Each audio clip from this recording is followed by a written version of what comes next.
Welcome to Recapped Mystery. The episode starts with a flashback of Tada's life, while he used to work in an automobile garage in the real world. Tada inspires everyone with his optimism, yet despite his upbeat outlook, people often make fun of him. Tada longs to leave his job as a mechanic behind but cannot because it is the only way he can get enough money to finish several courses required for a sound educational background. One day while at work, Tada fails to correctly position the vehicle lifting jack, causing the car to lose balance and fall on his superior Kato, damaging his hand. As a result of the significant hand injury, Kato chooses to leave work and this really affects Tada. Back to the present, Tada decides to assist Arisu and the others since he doesn't want the past to repeat again and wants to do anything that can help his team and save their lives. Meanwhile, Usagi, who was attacked by Nagi after he attempted to rape her, falls unconscious to the ground. Fortunately, Risu shows up just in time and manages to take down Nagi while he is forcing himself on an unconscious Usagi. Nagi mocks Risu but gets punched several times by Risu while the game has only 9 minutes left. After this, Risu carries Usagi on his back and takes her to their base where she apologizes for not being able to help him in the game. With 7 minutes remaining, Risu is compelled to think of a way to claim Kuma's base. On the other hand, after being sure about the win, Kuma decides to take a walk, and Risu meets him at the side of the sea. The two men have a heart-to-heart conversation and Risu thanks Kuma for all the advice he gave him earlier, and asks him to shake hands for the last time. At first, Kuma refuses to do so and tells Risu that if they shake hands, Risu will lose some important points. But later, walks towards Risu and shakes hands. To his surprise, as soon as they shake hands, the scoreboard gets updated and Kuma's points get transferred to Risu, providing his team with the lead of 500 points. Everyone gets shocked when they hear the voice mentioning that Arisu's team has gained points and is now in the lead. Seeing his clever plan, Kuma praises Arisu and asks him how he managed to do this. The scene then flashes back a few minutes when Arisu finds Tada banging his hand with the door of a container. After seeing this, Arisu immediately rushes to Tada and tries to stop him from hurting himself. Tada tells him that he has a plan to get points and just wants to take the bracelet out of his hand. At first, Arisu refuses him from doing so, but when Tada tells him that the rules have never mentioned any punishment for a participant who takes out their bracelet and that it's the only way to win the game, Risu agrees and helps him take the bracelet out. Tada manages to take out the bracelet from his hand and gives it to Risu,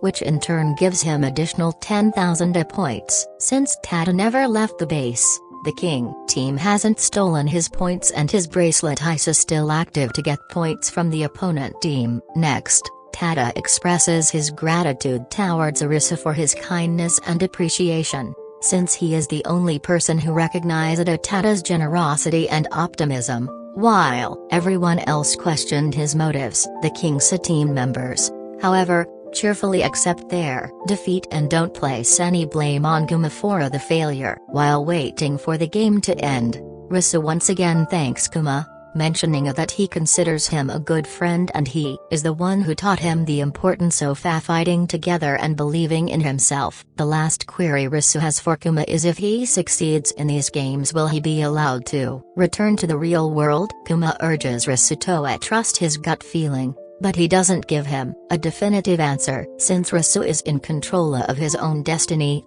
Kuma just wants him to keep playing and make decisions about his future. Kuma suggests Risu live his life on his own without following others. Listening to this, Risu tells Kuma that if they had met in the real world, they would have been wonderful friends. Kuma then accepts his defeat with pride and stands on top of a rock. Right then, lasers start flashing from the sky and each member of Kuma's team gets killed. Back at the base, Usagi wakes up after Kuina informs her about the victory. Risu rushes back to Tada and thanks him for his sacrifice.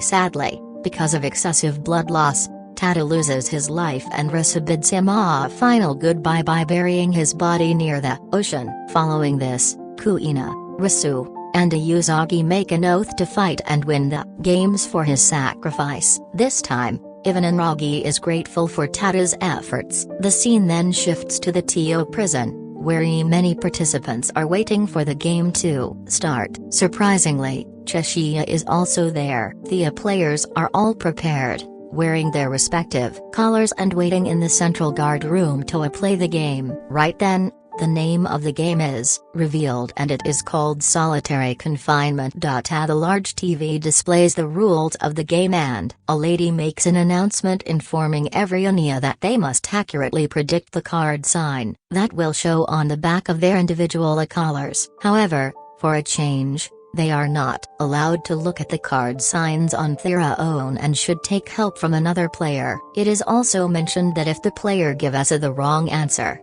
the collar will explode, killing them on the spot. To save their life, the players need to find a Jack of Hearts hiding between them. The game's twist is that the players must identify the Jack of Hearts as quickly as possible in order to avoid being imprisoned there indefinitely. Inside, there is enough food and water for them to last their whole lives, and the only way they can leave is by discovering the Jack of Hearts. Following the announcement of the rules, individuals immediately form groups to learn one another's symbols, and Cheshire also finds a genuine partner. Soon, with each round coming to an end, the group members start betraying one another by lying about the symbol on their collar. Because of this, the player tells the wrong symbol when they are asked and their collar explodes, eliminating them instantly. As the symbol keeps changing, after the end of round 9, only 6 members are left. Unfortunately, Chizia's partner cannot handle any more of the stress and decides to quit the game. He does not tell anything when the computer asks him about his symbol and dies when his collar explodes. Now, Chizia is all alone in the game and the only thing he can do is trust his own intuition. In the following scene, Chizia can be seen alone on a bench wondering about how to know the real symbol in his collar. After realizing that he cannot win this game alone, Cheshire puts in the effort to communicate with one of the players named Matsushita to know his symbol. Sadly, Matsushita is associated with a serial killer named Tsunato, who might be the Jack of Hearts. Cheshire tells Matsushita about Tsunato murdering many people for his benefit and tries to make him understand that he can betray him at any moment. To win his trust, Cheshire also tells Matsushita his real symbol, whereas Matsushita lies to him and walks away. Luckily, sometime later, another girl Kotoku arrives to take some food from the storage and Cheshire asks her about his symbol. To his bad luck, she doesn't speak to him and chooses to ignore Cheshire instead. Moving on, Cheshire is alone for the next round with 2 other pairs. Despite the pairing, Matsushita manages to manipulate other players to lie about their partner's symbols. Later, during the time to reveal their symbola inside solitary confinement, Cheshire chooses to follow his gut feeling and selects a diamond as the answer. From the confinement, Matsushita steps out of the confinement alone and thinks that he is the last one remaining, and laughs maniacally. To his dismay, Chizia, Tsunato, and Yaba also walk out of the confinement, despite Matsushita lying to them about their symbols. After this, Chizia accuses Matsushita of being a Jack of Hearts but he kindly refuses to be one. To prove this, Chizia tells him how he observed him and Kokoto meeting together in the cafeteria and communicating each other's symbols without speaking but with the help of different flavors of cookies. Despite this, Matsushita still refuses to be a Jack of Hearts but the 3 boys soon capture him, put him inside a cell, and start beating him. While the duo of Yaba and Tsunato continue beating Matsushita, Chizia walks out of the prison and a floating plane carrying the Jack of Hearts card burns down. The following scene is a documentary created by a survivor named Kaido K-Mama. He has interviewed several individuals and put bits of their stories into his documentary. It is very obvious after seeing this video that the world has turned into a comfortable place for drug users, criminals, and thieves. Many of them claim to have great freedom with no norms to follow and are glad to be a part of this world. According to Kaito, the game masters have fundamentally altered their way of life and have made them useless. The survivors will need to keep playing these games in order to find out whether there is still a chance to get back to the normal world. The following morning, out of concern for Anne and Chishiya, Kuina sets out to find them. Nevertheless, Risu and Usagi require additional players in their group to keep winning these games. Kuina assures Usagi and Risu that they will meet again. A few days pass by but Risu is still unable to accept Tada's death. Risu thinks back on all the lovely times he had with his buddies Karube and Chota. He remembers that when he was at his lowest, they always motivated him to stay strong and choose the right path that was necessary to survive. One day, Usagi goes to search for food but finds nothing. She then returns to Risu and asks him to help her find some food to eat. She suggests they go hunting and get some meat for the day. As Risu is also feeling hungry, he joins Usagi to catch a rabbit. In a nearby park, they try multiple times to get hold of the rabbit but fail. Soon, Risu feels tired and gives up. Right then, the duo hears a thudding sound coming from nearby and decides to check on it. They follow the sound and arrive at the main road where a huge number of people are lying dead on the ground. Among the dead people, Risu spots Kaito and approaches him. Before dying, Kaito can only tell them about different films that he has captured during his time in the place. To find out more, Risu enters Kaito's vanity van and discovers numerous recordings. He and Usagi decide to play each of them and get to know that Kaito recorded all of it in his 8mm small camera. While watching the videos, they spot Anne, who is there studying the growth of different plants and the water level. At last, Anne leaves by stating that she is trying to get out of Tokyo to find out who created this havoc. In the next video,